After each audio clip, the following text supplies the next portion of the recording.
we have Daniel Ernst of Hudson Square Research. Daniel has a buy rating on the shares of Research In Motion, a $79 price target. Dan Ernst, you heard the release having to do with the new PlayBook tablet coming from Research In Motion. What's your reaction? Is it necessary for them to come out with this tablet device?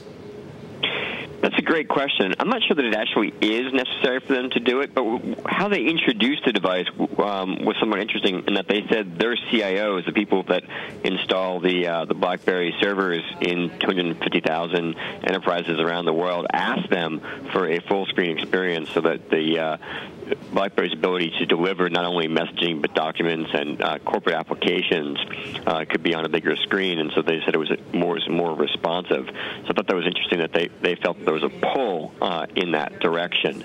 So I think coming from that perspective, the PlayBook could be additive, but I think there's so much opportunity for them in deepening in enterprises around the world that are really just getting messaging for the first time that they don't necessarily need to grow, but I think it could be additive.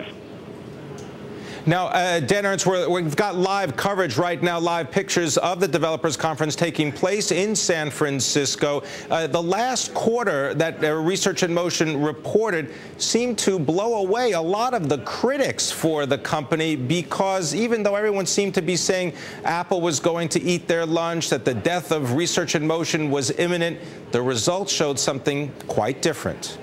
Yeah, absolutely. It should have been the perfect storm. You had the Droid X launch, you had the iPhone 4 launch, there was a lot of other Android launches during the quarter. Nevertheless, they grew units 45% year-over-year. Earnings X1 charge was up 62% year-over-year. So clearly these immense competitive pressures have not slowed the company down yet in a period when it should have been terrible for them, and they've excelled over that period. So why is it that everyone seems to love to hate the stock? We're talking about $48 for a share of Research In Motion. You've got that $79 price tag. The shares of Apple, that seems to be everybody's darling. Why doesn't people like Research In Motion? Well, I think that they're looking past their current success and saying that can't possibly continue. There's too much competition coming online. There'll be more Android handsets coming. iPhone will continue to penetrate into the enterprise. And Microsoft is coming back with a relaunch of their Windows Mobile later this year, probably in October. So people are saying that, RIM's day in the sun is over. But I think if you look at it on a, current earnings basis, they're trading at around 8 times forward, or about 10 times current earnings. So I think a lot of that risk is priced into the stock, and I also think it overstates that risk, because we've seen this before. Years ago, when Microsoft first entered the mobile space and Symbian had teamed up with Nokia, Sony, Ericsson, and several others had teamed up, everyone assumed that RIM was doomed then, but they continued to execute on their core platform, and that's what they're doing today. Then what about the Research In Motion's international business? We saw big subscription gains overseas. That's right. And if you look at it, a lot of people have been actually a bit concerned about their ASPs, which have been coming down. They fluctuate quarter to quarter, and we'll probably see ASPs, or average selling prices, rise as some of these new devices filter into their mix. But what's interesting is because BlackBerry offers so many types of devices that offer that core messaging for enterprise. So when you look at emerging markets that are getting this for the first time, if you can remember, even your own organization 5 years ago, not every one of your assistants would have had a BlackBerry, and now they all do, and so you can get them on the line and get things done, right? That's now just happening for the first time overseas.